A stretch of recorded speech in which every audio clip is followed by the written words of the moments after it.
Hey everyone, I'm Elfowls, and today the Newport Noctowls have another Wi-Fi draft season starting. I was invited to season 2 of the MBC, the Master Battle Circuit, and guys, this is the most stacked draft league I've been a part of so far. We have some really good coaches in here, and they're all going to be uploading, so this is going to be a really fun season to watch. Everyone's channel is going to be in the description, so yeah, check out all the amazing coaches I'll be playing against. As for the draft itself, pretty standard draft format. You get 115 points for 9 to 11 Pokemon. The only real unique thing is the Terra Captains. They are free Terra with Terra Preview. You can have up to 3 of them, and when you make something your Terra Captain, it increases its point value by an amount that varies depending on the Pokemon. And your Terra Captains can add up to a total of 30 points together. So with that said, just going to get into the draft itself. We are split up into 2 divisions, the Days and Malice divisions, and I ended up being the overall round 1 pick of the Malice division. So with that round 1 pick, I'm looking for what I think is the best Pokemon allowed in this draft. And with that, I'm putting my vote towards Spectrier for 20 points. What is there to be said about Spectrier that hasn't been said already? It is a broken Pokemon, 130 speed and 145 special attack, so we're starting off our draft with an extremely fast and strong Ghost type, and its ability allows it to snowball even further when it gets a KO. The main design flaw, of course, is Spectrier's complete lack of coverage into normal and dark types, but Spectrier has always had ways to mess with its switch-ins with Will-O-Wisp and Calm Mind, and Gen 9 did give it Draining Kiss, which is valuable coverage for those dark types. So Spectrier does warp team building around itself in any given matchup. It's such a huge threat, and I'm excited to try it out. I did draft it in Gen 8 once, and it was okay then. That was before I got really quote-unquote good at draft, so I didn't really understand why Spectrier was so broken back then. I really just ran Specs and Scarf sets every week, and never used Will-O-Wisp or anything, but even that was a solid performance for it. So yeah, very excited to use Spectrier again. Definitely a personal favorite of mine. So the first thing you need to pair up with Spectrier is definitely a good fighting type to target those normal and dark types. So after waiting until the end of round 2 for my next pick, I grabbed Sneasler for 17 points. And Sneasler is a pretty good get for the end of round 2. I feel like I usually see this thing go a lot earlier than that, so I'm very happy to grab it now. Sneasler, obviously a really threatening on Burden Sweeper. It's very strong in that regard, but it can also run good pivot sets with Poison Touch. Banded or Scarf sets give me a great U-turn pivot, and Dire Claw helps with that, of course. That's a broken move. So yeah, Spectrier, Sneasler, I've definitely seen this core used before. They pair well together for a reason. 2 really good win conditions. I'm excited to try them out together. So both Spectrier and Sneasler are banned from being Terra Captains. That's pretty reasonable. So with my round 3 pick, I wanted to make sure I didn't miss out on a good high-tier Terra option. So for 21 points, I grabbed Excadrill as my first Terra Captain. I think Excadrill pairs up with Sneasler specifically. On one hand, Excadrill really threatens the bulky poison types that would wall Sneasler, and then on the other hand, they have a lot of shared checks because they're both strong physical sweepers. So the idea here is that one of them can break through physical walls for the other to sweep later. Especially with free Terra, Excadrill can really bust through checks like Landorus T and Corviknight that it otherwise couldn't do anything about. Of course, the idea with Excadrill is to draft it as a Sand Sweeper. We'll get to the Sand Setter later, but it can fill other roles too. It's got Rapid Spin, which is useful for both hazard removal and sweeping outside of sand. Choice Band Mold Breaker sets are pretty cool, or even defensive utility sets can work with that really good Steel ground typing and good HP stat, as well as access to Stealth Rock for some hazard setting. So yeah, pretty good stuff.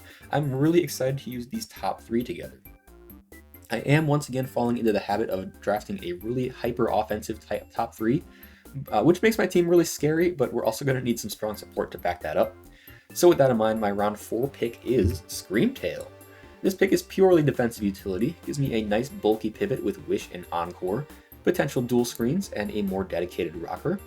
I like this on the team. It's always nice to have a nice, reliable, bulky fairy, and it also keeps a really nice ladder of speed tiers up. We're actually looking like a really fast team so far, which I love. Actually haven't had a chance to draft Screamtail yet, so I'm excited to try it out here as just a really bulky wall on both sides. Next up, this was inevitable. I picked up Tyranitar. And yeah, this pick is of course bringing that sand support for Excadrill. Was thinking about saving it for later, but just got a little antsy, didn't want anyone else picking this guy up. It enables pretty much all the most threatening stuff Terra Excadrill can do, so of course I kind of needed it. I do like Tyranitar on its own merits as well. It's going to be the bulky Dark type for my team, tanking Ghost and Dark moves for Spectrator, and its stats are just really solid overall. It can be a pretty good special tank, or a threatening wall breaker on its own with that base 134 attack stat. I've used it before, but that was before it got knockoff in the DLC, so that is a huge buff to its offense. It's also got Stealth Rock plus plenty of coverage, so I feel like you can always try and find something for Guitar to do in any given matchup. Alright, so next, I realized I needed to start putting focus into some pivots, so I grabbed Rotom-Mow. And this is nice for the team because I was really starting to stack up on ground weaknesses, so this gives me a ground immunity that I really needed. As a Volt Switch pivot, Rotom-Mow's grass typing is very nice since it threatens most ground types with Stab Leaf Storm, and that grass type also makes it a really good check into most water types. That's also a role I was missing until now. So that's going to be a good pivot. It's also got a lot of utility between Will-O-Wisp and Thunderwave, dual screens, trick on choice sets. I've used Rotom-Mow before, it's definitely a comfort pick for me, so yeah, good to be using it again. After that, I was looking for another pivot to form a Volturn core, and around this point I was also thinking about my other Terra Captain. I had 9 points left to spend on 1 or 2 more Terra Captains, so in that range, I found a pretty strong option. I picked up Terra Scyther for 7 points. So Scyther, just on its own merits, is a pretty underrated Pokemon in my opinion. My favorite thing about it is it's got that Technician Dual Wing Beat, which, like, 80 base power times 1.5, that's basically a Stab Brave Bird without the recoil. It has a lot of other cool traits too. Stab U-turn, of course, Close Combat for amazing coverage, Defog for hazard removal, and solid stats overall, including decent bulk with access to Eviolite. It's really just held back by its typing, mostly because it hates Stealth Rock so much. But Terra can solve that issue. I think Free Terra does a lot for Scyther. It can use a lot of different types well. Some of my favorites are probably Flying, which pushes Technician Dual Wing Beat even further, and Fighting, which gives Stab on close combat, and that makes Scyther really hard to switch into. And then of course types like Water, Fairy, and Steel would give it more opportunities to pivot around with a better defensive profile. I think there's actually a decent opportunity to use Terra Scyther on this team. Yes, Excadrill is the main Terra captain, but it doesn't need to be Terra to be good, so we'll see if I can get any use out of Terra Scyther. Next up, realized that I waited way too long to grab a bulky water, but I actually ended up having some pretty good options to choose from. I narrowed down my search to Dondozo, Milotic, and Blastoise, and they all have their merits, but I ended up going with the one that's the most expensive, but also has the most utility options available.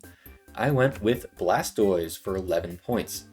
Blastoise, just a really solid bulky water. The highlights are definitely Flip Turn and Rapid Spin to help support the rest of the team. It also gets Yawn and Haze to help against setup, so it is a pretty good defensive Pokemon. Or offensive, it does get Shell Smash and some decent coverage. It is probably the weakest viable Shell Smasher, just power level wise, so we'll see if I ever go with that strategy, not sure yet. Shell Smash sets did get buffed at least a little bit in Gen 9 since Blastoise got access to Wave Crash, so it's got some more power on physical sets. But yeah, overall, Blastoise should just be a consistent, bulky pivot for the team. I think it's really good value, especially for how late I was able to pick it up in the draft. So we're on to my last 2 picks. I only had 5 points left, and there wasn't really anything that exciting this low on the tier list. I was really just looking for something that would force my opponents to prep a little differently, so I don't think there's anything here that can really change the way my team plays. I just thought, okay, I could find a terrain setter to help Sneasler out with that Unburdened set. And the only one that's available this low on the tier list, yeah, it's Thwackey. So this thing's only purpose for the team is Grassy Terrain. It doesn't really have other roles to fill since I already have a Grass-type pivot, so yeah, Terrain Setter for Sneasler.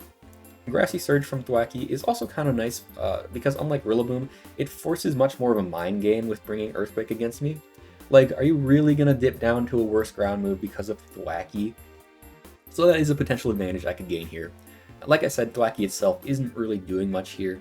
The only unique thing it's offering the team is some decent priority with Grassy Glide, but yeah, Terrain should be enough to at least make it a threat in the builder. Then finally, I have 2 points left, and conveniently 2 points I can dedicate to a third Terra Captain. So in the last slot, I went with Terra Glalie, baby. Glalie is a pretty bad Pokemon in general, but for 1 point, or 2 with Terra, it offers 3 things that my team didn't have. Spikes, Stab Freeze Dry, and Stab Ice Shard. These are theoretically viable things that it brings to the table, so I could see it getting some use as a spike setting lead that can smack something with either Freeze Dry or Ice Shard on its way out. Also gets Earthquake for coverage, so that's pretty decent. I've also just never seen it drafted anywhere before, so I figured, yeah, sure, why not try it?